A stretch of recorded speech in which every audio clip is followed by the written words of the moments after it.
एक व्यक्ति से मैं पेरेंटिंग के बारे में बातचीत कर रहा था। मैंने उससे पूछा, ये बताओ ये पेरेंटिंग होती क्या है? उसने कहा, बच्चों की परवरिश भाई। कैसे करते हैं? मैंने पूछा।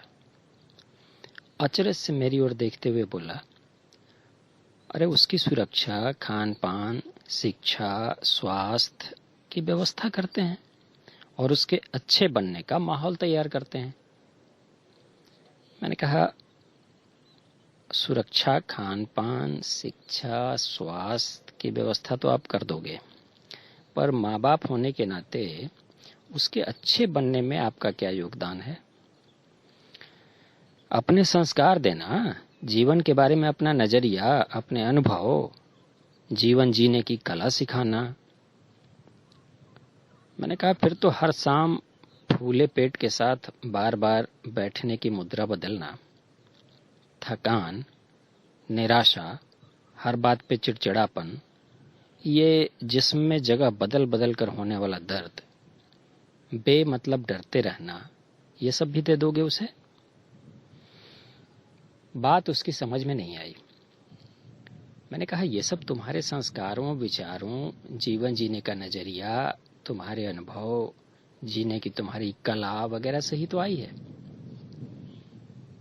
कुछ देना ही है तो भौतिक सुखों के अलावा आजादी से बड़ा होने का उसका स्पेस दे दो। जहां आसपास के माहौल से मिली बुराइयां दिखें, उन्हें दुरुस्त कर दो। बस हो गई परवरिश। ये जो परवरिश के नाम पर तुम अपनी इच्छाएं उस पर लादते हो, यह उसके जीवन की सबसे बड़ी बाधा है।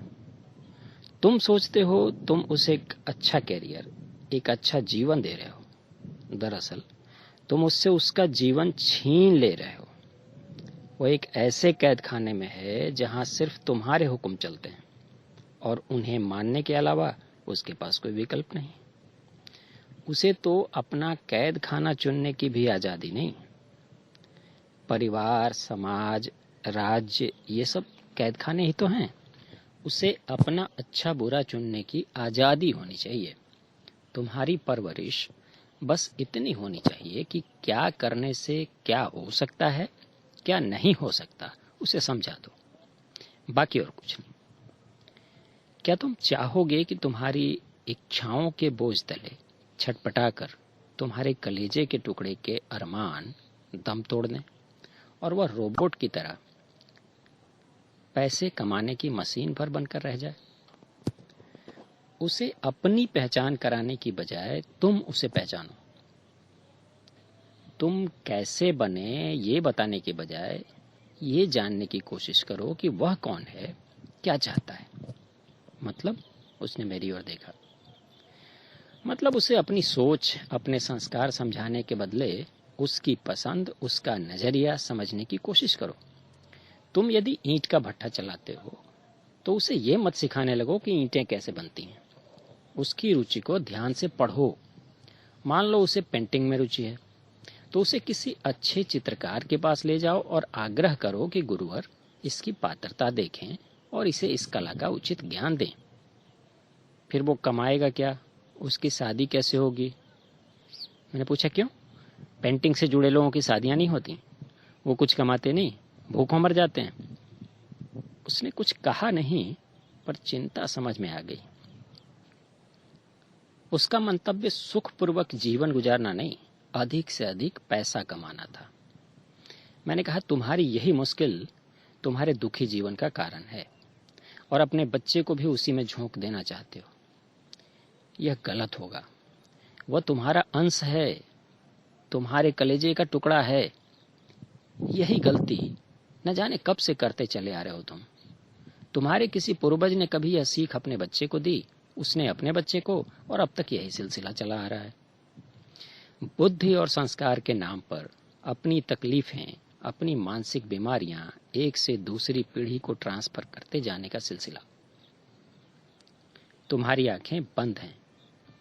आज विश्व की जनसंख्या अगर 17 अरब है तो तुम किसी निएंडरथल या होमोसेपियंस की 17 अरबवीं कॉपी हो। बस सभ्यता के विकास में तुम्हारा कोई योगदान नहीं।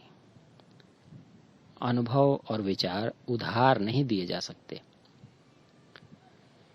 जब मेरी आंखें कमजोर हुईं और मैं डॉक्टर के पास गया तो उसने पूछा, क्या काम करते हो? मैंने कहा, कंप्यूटर का काम है जी। कितने घंटे काम करते हो? मैंने कहा, 8 से 12 घंटे। दिन में कितनी बार खाते हो? खाने का समय क्या है? मैंने कहा, सिर्फ एक बार दोपहर में खाता हूँ, वो भी हफ्ते में 2 बार मिस तो हो ही जाता है। फिर नज़दीक की नज़र चेक करने के लिए उसने एक चौकोर सा डब्बा दिया जिसके भीतर लाइट जल रही थी। उस पर छोटे बड़े अक्षरों में कुछ पंक्तियां लिखी थी। उसने मुझसे पढ़ने को कहा और मैंने पढ़ा। पैसे कमाने के लिए आदमी अपनी सेहत बर्बाद कर देता है और फिर उसी सेहत को वापस पाने के लिए अपने सारे पैसे बर्बाद कर देता है।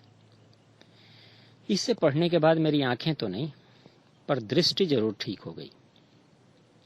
अधिक से अधिक पैसा कमाने के पीछे अक्सर लोगों का तर्क होता है भविष्य की सुरक्षा। और भविष्य है क्या?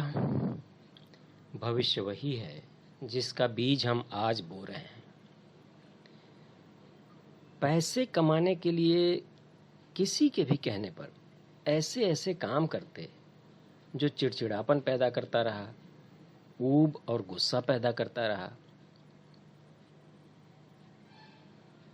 चेहरे पर लोगों को दिखाने के लिए नकली मुस्कान चिपकाए रहे और असली खुशी के इंतजार में मानसिक विकृतियों को इकट्ठा करते रहे। अगर आज शारीरिक और मानसिक बीमारियों को न्योता दे रहे हैं तो कल इन्हीं का अंबार हमारा इंतजार करता हुआ खड़ा मिलेगा। फिर जब पैसे कमाने की सामर्थ्य नहीं बचेगी, करना खर्च इनके इलाज पर। जब सारे पैसे भी चूक जाएंगे तो तिल तिल कर मौत की पीड़ा झेलते हुए बहाना आंसू अब तक की जिंदगी पर। फिर समझ में आएगा जिंदगी का हासिल कि ये तो शून्य भी नहीं रहा, जितना कमाया उससे ज्यादा का खर्च है, यानी कि घाटे में गए। पैसा तो रहा नहीं, वह सुख चैन सुकून भी खो दिया जो प्रकृति से जन्म के साथ ही मिला था। एक क्षण का सुख, एक क्षण की खुशी भी नहीं मिली। ये क्या हो गया? और जाते जाते अपने बच्चों को भी यही अभिशाप दे चले। हे भगवान, ये क्या हो गया?